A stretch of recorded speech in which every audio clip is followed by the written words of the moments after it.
Hey everybody, Kat here. Welcome to the channel. It is Thursday afternoon and we are approaching the weekend, and you know what that means. Harry's 40th birthday, and wow! For such a stupid occasion, the amount of news, the amount of coverage this is getting is quite something. So we're going to take a look at it just for fun. There's been all kinds of speculations as to what Harry might get up to for his 40th birthday. There is talk of big star-studded parties with all of his buddies, you know.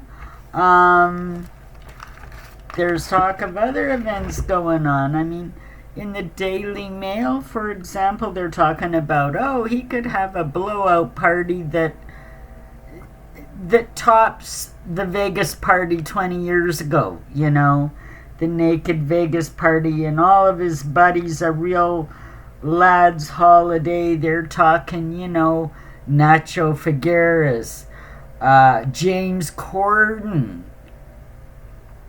Orlando Bloom, just a big lads party, no holds barred, An Irish publication is saying that the same group of friends and perhaps old school buddies from England, that he's lost contact with, they're all getting together and they're going to go on a climbing sort of holiday in California, climb some of the mountains, maybe stay at the San Ysidro Ranch, which is close by that spa resort that they've been to before. There's other reports, saying that, Meghan and Harry are just gonna have a laid back, quiet little family celebration at home. There's all kinds of talk, and we don't even know if Harry's back in California yet. He might still be in England.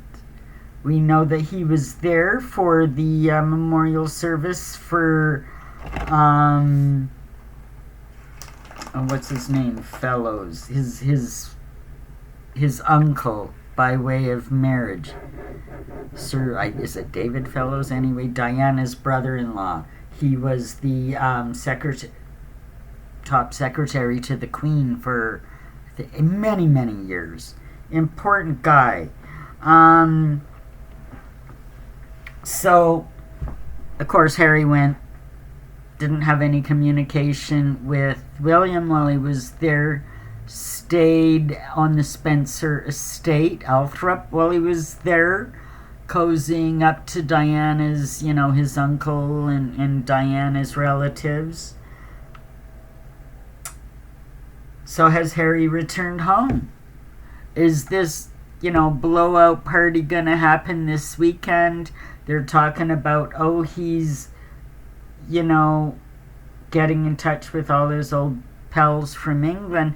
Well, in the last few weeks, we've had even conflicting reports about that. When he was on his way to England, we were hearing things that, remember, some of his friends were saying, we're working on a way to kind of bring him back into the royal fold, maybe small occasions he could attend and kind of, work his way back into public life that way, and we're helping that forward. There's that talk. There's also talk that his old buddies, they're so disappointed in the person he's become. So what is it? I mean, we're getting all these conflicting reports. Well, here you go. I'm here to say, whether he's in Britain or back in California, I can't see a big star-studded bash, in Harry's honor. I can't see it. You have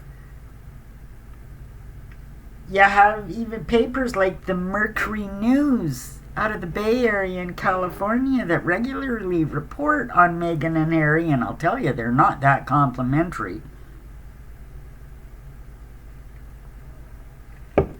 Stating that, within the industry and within the celebrity circles, everybody's lost respect for them. They're toxic. Nobody wants to have anything to do with them. So who is supposed to be coming to these parties? Well, Nacho. Now with the new Polo movie coming out on Netflix, there's even talk that him and Nacho are on the outs right now. We don't know. That's not confirmed. But would Nacho be there? Would he come? Would he break his schedule to come for a party with Harry? Perhaps. They're saying people like James Corden, Orlando Bloom. Well, first of all, James Corden is no longer in California. He's back in England. Presently, today, as we speak, he's busy filming a Gavin and Stacey show, a show that he was on for years, and they're doing a reprisal of it as a special, I guess. They're in the middle of filming in South Wales right now. Do you think he's going to break production schedules to go for a party in Montecito, or perhaps even a climbing party? Can you see James Corden in climbing gear? Give me a break. Not gonna happen. Not gonna happen. They're saying Orlando Bloom. Well, Orlando Bloom and the Harkles haven't spoken to each other in years. Don't you remember the cutting digs that Katy Perry, his wife, made against Meghan? I mean, they have not been friends for a long time. In fact, I would call them enemies, and I don't think there's any love lost between all of them. Orlando Bloom, Meghan wouldn't allow him. This whole concept of a dude's holiday. First of all, Meghan's not going to throw him a big party in Montecito unless she could be the center of attention. And people that may go to celebrate Harry wouldn't go just because Meghan's there, honest to God. Who are they going to invite? It's not going to happen. This is not a happy couple going to be, having this big fun, holiday with a tent in the yard. And, it's ridiculous. And we know it's ridiculous.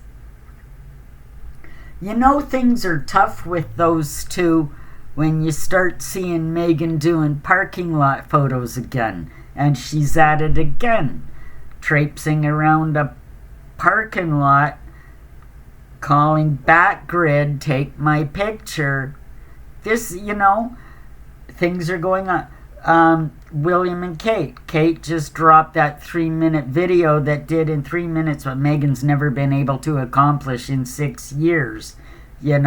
Show love and family unity and humility and everybody fell in love with Kate all over again.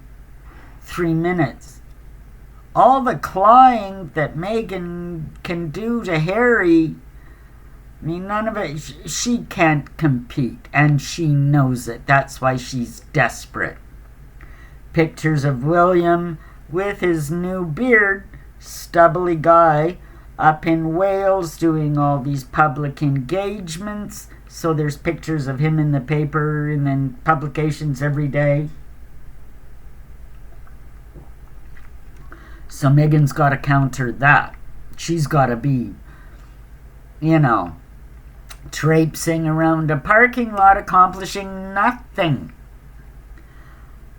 It's just so pathetic. But to get on to more serious things surrounding Harry's 40th birthday, there's been a lot of talk about an inheritance coming his way from the Queen Mother's estate when he turns 40. Now, apparently, upon William's 40th birthday, he got his share as well. So they're anticipating this for Harry. Now, there's also word that Princess Anne is kind of the keeper of the keys, where family trusts and this sort of thing is involved, and that she would not allow transfer of the money in particular ways that perhaps Meghan could get her hand on it, right? So I don't know how they work it all out. I really don't. But I'm sure if there's a way that they could secure that money, that they will, right? Other people are saying, well, when the Queen Mother died, she was $4 million in debt, and the Queen had to pay off those debts to Coutts Bank. Well, that might have been true.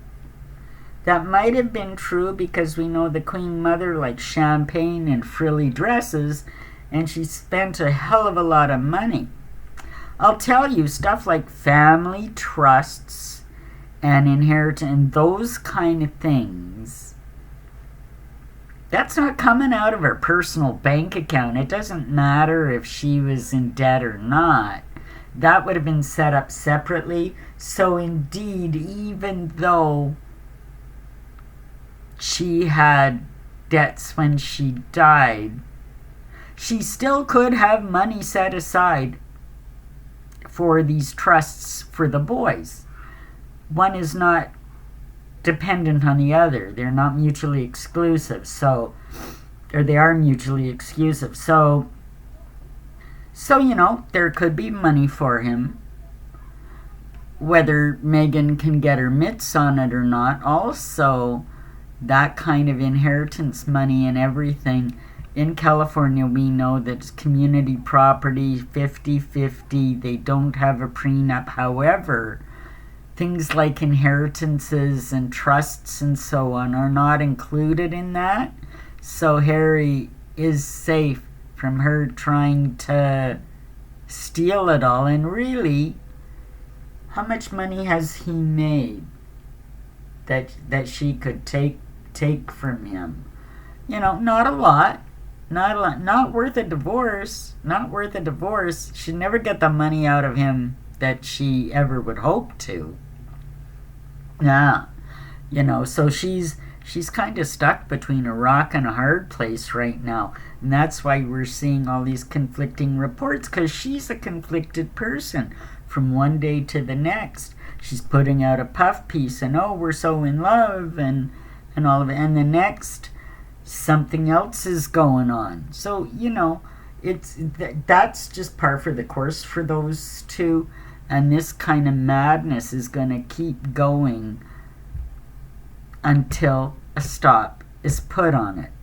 There is talk that they're going to be going to Botswana for another fake royal tour coming up before the end of the year. Well, you know what else is happening before the end of the year? The King's trip to Australia. His first trip to Australia since being king, and Australia is very important to him, very important to the Commonwealth. Would Harry and Meghan dare to plan a trip at the same time to try to overshadow the king? Wouldn't put him past him. Wouldn't put it past him, and so we have to wait and see what happens with that. It's just ridiculous. Now, we are seeing William step up more. He's becoming more visible. He's becoming more visible in the day-to-day and decision-making and out in the public eye. And I have said since the inception of this channel that I think that there's going to come a moment where William is going to overtake his father's position and basically force Charles out, because Charles is weak. Charles can't handle Harry and Meghan. Charles has never put a stop to any of this. And I think William's fed up and with the current situation in his family and Catherine's health and everything, he is looking towards the future, and he's got to solidify his position as future monarch. I think this trip to Australia is going to be very poignant. I think it's going to be important. There's also the Chogum meeting, Commonwealth Heads of Government meeting in Samoa, in the same area, around the same time. So he's going to be attending that. And then he's going to be doing the tour of Australia. Now, with the Commonwealth Head of Government meeting, one thing you got to know about that, the head of the government, or the head of the Commonwealth, doesn't necessarily have to be the monarch. The members of Chogum do have the ability to vote for their leader. Now, before the Queen passed, she had recommended to the Chogum members that Charles become the next head of the Commonwealth, and they agreed, and they did her bidding, and he is now. Because we're looking at a king of an age in precarious health, I think, I haven't heard anything. I have no inside information. This is just my instinct.